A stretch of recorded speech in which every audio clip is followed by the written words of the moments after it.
ये कहानी है जुनको फूता की, जिसे इस दुनिया में अब तक का सबसे भयानक और ब्रूटल रेप केस माना जाता है। ये कहानी हद से ज्यादा दर्दनाक और डिस्टर्बिंग है। सो अगर आप अपना मूड खराब नहीं करना चाहते हैं तो इस वीडियो को यहीं छोड़कर जा सकते हैं। कहानी की शुरुआत में हम तीन लड़कों को देखते हैं जो कंक्रीट से भरा हुआ ड्रम एक मैदान में छोड़कर चले जाते हैं।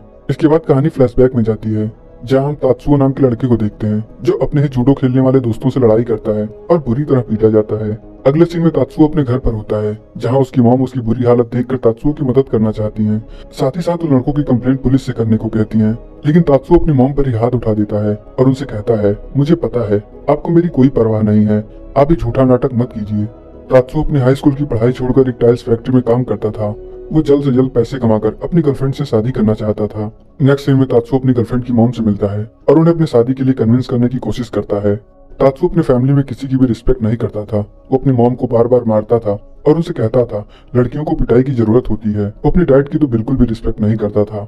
एक दिन तात्सुओ अपने फैक्ट्री में काम कर रहा होता है, तभी वहाँ शिमादा नाम का एक आदमी आता है। शिमादा तात्सुओ के बचपन का दोस्त था जो कि याकुजा गैंग के लिए काम करता था। वो तात्सुओ से कहता है, तुम्हें क्या छोटे मोटे काम कर रहे हो, मेरी तरह याकुजा गैंग ज्वाइन कर लो और ढेर सारे पैसे कमाओ। वो तात्सुओ को अपने साथ ले जाता है और याकुजा गैंग के लीडर से मिलवाता है। याकुजा गैंग का बॉस तात्सुओ को एक गैंग बनाकर उस गैंग में कुछ लड़कों को शामिल करने के लिए बोलता है। एक दिन तात्सुओ की गर्लफ्रेंड उसे देख लेती है, जो कि याकुजा गैंग के लिए ड्रग्स बेचने का काम करता था। इस बात से उसकी गर्लफ्रेंड को काफी हर्ट होता है और वो उसे तुरंत ही याकुजा गैंग छोड़ने के लिए बोलती है।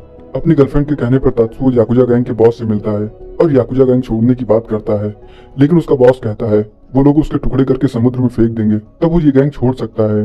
इसके बाद तात्सुओ यासुशी और शिंजी नाम के दो लड़कों से मिलता है और उन्हें अपने गैंग में शामिल कर रियोजिन नाम का एक गैंग बनाता है। तात्सुओ अपनी गर्लफ्रेंड के घर पहुंचकर उसके भाई को धमकाता है और उसके घर को अपना ऑफिस बना लेता है। स्टार्टिंग में छोटी मोटी चोरी करते हैं, लेकिन धीरे धीरे लड़कियों को किडनैप कर उनको सेक्सुअली अब्यूज करने लगते हैं। कई बार पुलिस इन्हें अरेस्ट भी करती है, लेकिन इनका कनेक्शन याकुजा गैंग से होने की वजह से कोई भी इनके खिलाफ गवाही नहीं देता है और पुलिस को इन्हें छोड़ना पड़ जाता है। एक रात तात्सुओ उसके गैंग के साथियों की नजर जुनको पर पड़ती है, जो अपना काम खत्म करके वापस घर जा रही थी। तात्सुओ अपने एक साथी से उसकी साइकिल को हिट करने के लिए कहता है। शिंजी के ऐसा करने से जुनको साइकिल लेकर वहीं गिर जाती है और उसके पैर में चोट लग जाती है। तभी तात्सुओ जुनको के पास पहुंचता है और जुनको की मदद करने का झूठा दिखावा करता है। जुनको वहां से जाने लगती है और तात्सुओ भी उसका पीछा करते हुए उसके घर जाने लगता है। तात्सुओ जुनको को उसके घर तक ड्रॉप करने का नाटक करता है, लेकिन जब जुनको उसे मना कर देती है, तात्सुओ अपना असली रंग दिखाता है और जुनको को धमकी देता है कि उसका कनेक्शन याकुजा गैंग से है। अगर जुनको ने उसकी बात नहीं मानी तो वो जुनको और उसके घर वालों के साथ साथ उसके घर को आग लगा देगा। तात्सुओ जुनको को धमकाकर अपने साथ चलने के लिए मजबूर करता है और जुनको को एक होटल में ले जाता है, जहाँ वो जुनको को सेक्सुअली अब्यूज करता है। इसके बाद वो मिनाटो को फोन करता है और अपने तीन दोस्तों को बुलाकर जुनको को मिनाटो के घर ले जाता है और कुछ दिनों के लिए जुनको को अपने घर रखने के लिए मजबूर करता है, जहां वो सभी जुनको को एक कमरे में ले जाकर उसे सेक्सुअली अब्यूज करते हैं।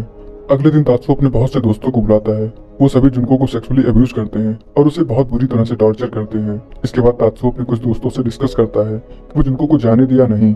शिंजी उसे बताता है पुलिस की नजर उन पर पहले से ही है, अगर उन लोगों ने जुनको को जाने दिया वो पुलिस से कंप्लेन कर देगी और हम लोग बुरी तरह फंस सकते हैं। इसके बाद ये सभी जुनको को मिनाटो के घर पर ही रखने का फैसला करते हैं। जुनको कई दिनों से अपने घर नहीं गई थी। उसकी माँ इस बात से बहुत परेशान थी, इसलिए तात्सुओ जुनको से फोन करवाता है और उसे अपनी माँ से झूठ बोलने को कहता है। जुनको अपनी माँ से बताती है वो कुछ दिनों के लिए अपने दोस्त के घर है। इस बात से जुनको की माँ को थोड़ा रिलैक्स फील होता है। अगले दिन मिनाटो उसी रूम में गेम खेल रहा होता है। जुनको उसके पास जाकर उससे बात करने की कोशिश करती है। जुनको मिनाटो से कहती है वो उसे घर जाने दे, वो किसी को कुछ भी नहीं बताएगी। वो मिनाटो से बहुत रिक्वेस्ट करती है, लेकिन वो तात्सुओ से इतना डरता था कि वो जुनको की मदद करने से मना कर देता है। उसी रात जब ये सो रहे होते हैं, जुनको मौका देखकर नीचे जाती है और इमरजेंसी नंबर पर फोन लगाकर घर से बाहर भागती है, लेकिन तभी शिंजी उसे पकड़ लेता है और तात्सुओ पुलिस को फोन पर बताता है ये एक प्रैंक कॉल थी जो मेरी बहन ने किया था। शिंजी जब जुनको को पकड़कर अंदर ला रहा होता है, मिनाटो की मां जुनको को देखकर समझ जाती है इन लोगों ने जुनको को किडनैप किया है। इसीलिए एक रात जब वे चारों सो रहे होते हैं, मिनाटो की मां जुनको को वहां से भगाने की कोशिश करती है, लेकिन शिंजी उसे फिर पकड़ लेता है। अब वो सभी जुनको को सेक्सुअली अब्यूज करते हुए बहुत बुरी तरह से टॉर्चर करते हैं। तात्सुओ जुनको के पैर पर लाइटर का फ्यूल गिराकर उस पर आग लगा देता है। इसके बाद वो अपने बहुत से दोस्तों को बुलाता है। अब वो सभी जुनको को बारी बारी से तब तक मारते हैं जब तक वो थक नहीं जाते हैं। इन सभी के टॉर्चर से जुनको की हालत इतनी खराब हो जाती है वो चल भी नहीं सकती थी। एक दिन जुनको जब प्यास से तड़प रही होती है, ये सभी उसे टॉयलेट कर अपना यूरिन पीने के लिए मजबूर कर देते हैं और इतना मारते हैं कि जुनको अपना दम तोड़ देती है। इसके बाद तात्सुओ उसी फैक्ट्री में जाता है जहाँ वो काम करता था। वहाँ से एक ड्रम लेता है और अपने दो दोस्तों के साथ जुनको की बॉडी को एक ड्रम में रखकर उसमें सीमेंट और कंक्रीट भर देता है। इसके बाद हम मूवी का वही स्टार्टिंग सीन देखते हैं जहां तीन लड़के एक ड्रम को मैदान में रखकर चले जाते हैं। कुछ दिनों के बाद पुलिस एक फैमिली के मर्डर के इल्जाम में तात्सुओ को गिरफ्तार करके पूछताछ करती है। डिटेक्टिव जब उसे बताता है तुमने किडनैप करके मर्डर भी किया है। तात्सुओ को लगता है पुलिस जुनको के बारे में बात कर रही है। उसे ये बिल्कुल भी अंदाजा नहीं होता है कि एक फैमिली के मर्डर की बात कर रहे हैं। तात्सुओ उनसे जुनको के मर्डर का गुनाह कबूल कर लेता है और ये मूवी यहीं खत्म हो जाती है। लेकिन इस मूवी में जो कुछ भी दिखाया गया है वो जुनको फुरुता की लाइफ से थोड़ा सा अलग है। दरअसल ये घटना जापान के टोक्यो शहर में नवंबर 1988 से जनवरी 1989 के बीच हुआ था। हिरोशी मियानो नाम का लड़का जो जुनको का क्लासमेट था वो जुनको के पीछे पड़ा था, लेकिन जुनको उसे बिल्कुल भी पसंद नहीं करती थी। जुनको फुरुता अपनी पढ़ाई के साथ साथ एक इलेक्ट्रिक शॉप पर पार्ट टाइम जॉब किया करती थी। 25 नवंबर 1988 का दिन जब वो अपना काम खत्म करके वापस घर जा रही होती है, हिरोशी उसे रास्ते में रोककर धमकी देता है कि उसका कनेक्शन याकुजा गैंग से है। अगर उसने हिरोशी की बात नहीं मानी तो उसे जान से मार देगा। इसके बाद वो जुनको को एक होटल में ले जाकर जबरदस्ती करता है और अपने 3 दोस्तों को बुलाता है। इतना टॉर्चर करते हैं जिसके बारे में कोई इंसान सपने में भी नहीं सोच सकता है। ये सभी जुनको के पैर पर लाइटर का स्प्रिट गिराकर जला देते हैं। उसके चेहरे पर मोमबत्ती जलाकर रखते हैं। मोमबत्ती का गर्म लावा उसकी आंखों में डालते हैं। उसे अपना यूरिन पीने के लिए मजबूर करते हैं और बहुत कुछ ऐसा करते हैं जिसके बारे में हम बात तक नहीं कर सकते। 6 जनवरी 1989 को आखिरकार जुनको अपना दम तोड़ देती है। ये चारों दरिंदे जुनको की बॉडी को एक ड्रम में रखकर उसे सीमेंट और कंक्रीट से भरकर जापान की कोटो सिटी में फेंक देते हैं। 23 नवंबर 1989 को पुलिस हिरोशी और ओगुरा को एक दूसरी लड़की के रेप केस में गिरफ्तार करती है जिसे इन सब ने दिसंबर 1988 में किडनैप किया था।